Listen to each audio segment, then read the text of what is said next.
L'anorexie mentale prend de plus en plus d'essor depuis quelques années, de par les séries, les films et les réseaux sociaux.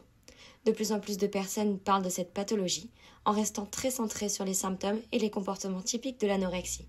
Mais concrètement, sa prise en charge, elle consiste en quoi? Mais avant de commencer cette vidéo, il va être important de définir ce que c'est que l'anorexie. L'anorexie mentale, c'est un trouble des comportements alimentaires qui est caractérisé par une restriction alimentaire volontaire amenant à un poids significativement bas par rapport à ce qui est attendu normalement chez un individu. On retrouve également une peur de reprendre le poids qui a été perdu ou tout simplement de prendre du poids, ce qui amène également à cette restriction alimentaire. Et on retrouve également une insatisfaction corporelle qui, elle aussi, amène à une restriction alimentaire. Ce qui est un peu une sorte de cercle vicieux, quoi. Les personnes qui souffrent d'anorexie mentale peuvent également utiliser l'activité physique intensive pour venir compenser après une prise alimentaire ou accélérer le processus de perte de poids. On retrouve deux types d'anorexie mentale. On a l'anorexie boulimique ou hyperphagique, dans laquelle la personne a des compulsions alimentaires et peut utiliser des comportements purgatifs, tels que des vomissements provoqués ou une prise de laxatif. Ou alors on a l'anorexie dite restrictive, dans laquelle la personne n'a pas de compulsion alimentaire et n'a donc pas de comportement purgatif. On est dans une restriction alimentaire très contrôlée. Alors tout d'abord, il est important de mentionner que dans la prise en charge de l'anorexie mentale, on est sur une prise en charge pluridisciplinaire. On va avoir de l'aide médicale, de l'aide nutritionnelle, de l'aide psychologique et un accompagnement physique adapté. Ici, ce qui va nous intéresser, c'est l'aide psychologique. Et pour illustrer cela, on va prendre un exemple. Je vous présente Emma. Elle a 16 ans et elle est amenée par ses parents en consultation à la suite de leurs inquiétudes concernant le poids et l'alimentation de leur fille. En TCC, dans un premier temps, on va faire l'anamnèse de notre patiente. On va rechercher tous les éléments pour retracer son histoire de vie et l'histoire de son trouble. Et comme on est dans un cas d'anorexie mentale, ici on va également chercher tous les éléments et toutes les informations qui nous intéressent concernant son alimentation, sa prise alimentaire, ses activités sportives, sa perception d'elle-même et la perception de son corps. On va également, pendant cette période, s'intéresser à la motivation de notre patiente. Emma, elle a été emmenée par ses parents et très souvent, dans l'anorexie mentale, les patientes sont emmenées par l'un de leurs proches. Elles peuvent donc être dans un stade de déni par rapport à leur pathologie. Si cela est le cas comme pour Emma dans cet exemple, on va donc travailler sur la motivation avec notre patiente. On va donc travailler avec elle sur la motivation au changement en faisant émerger tous les inconvénients de la pathologie. Ou encore, on peut demander à la patiente de réaliser une auto-observation de ses comportements et de ses pensées pour mettre en évidence tout ce qui est dysfonctionnel.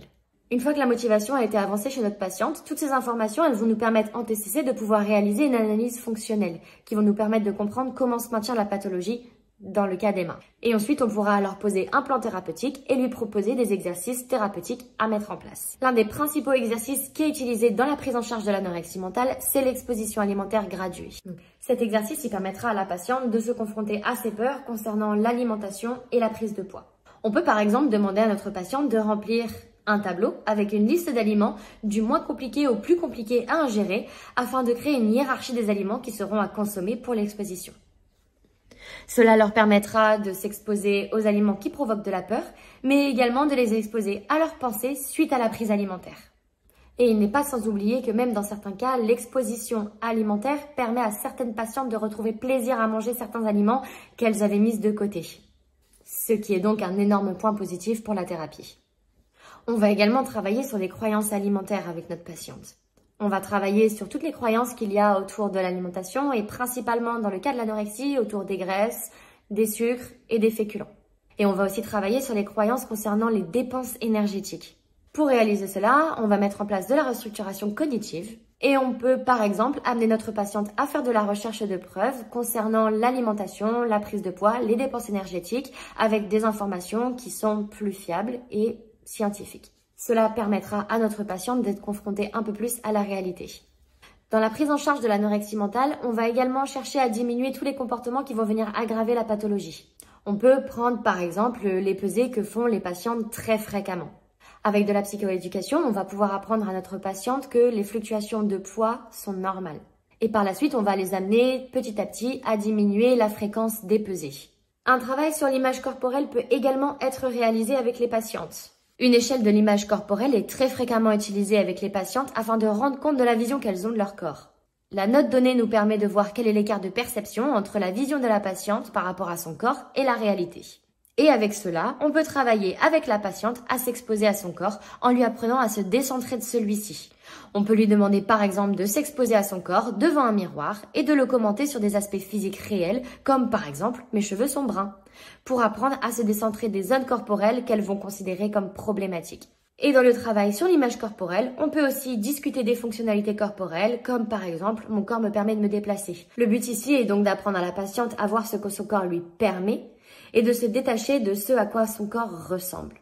Voici quelques pistes de travail qui sont réalisées avec les patientes souffrant d'anorexie mentale. Il en existe encore plein d'autres, comme par exemple le travail sur l'acceptation de la reprise de poids, le travail sur l'estime de soi et aussi sur l'utilisation des réseaux sociaux qui est très fréquente dans cette pathologie et que très souvent les patientes utilisent pour se comparer avec d'autres personnes.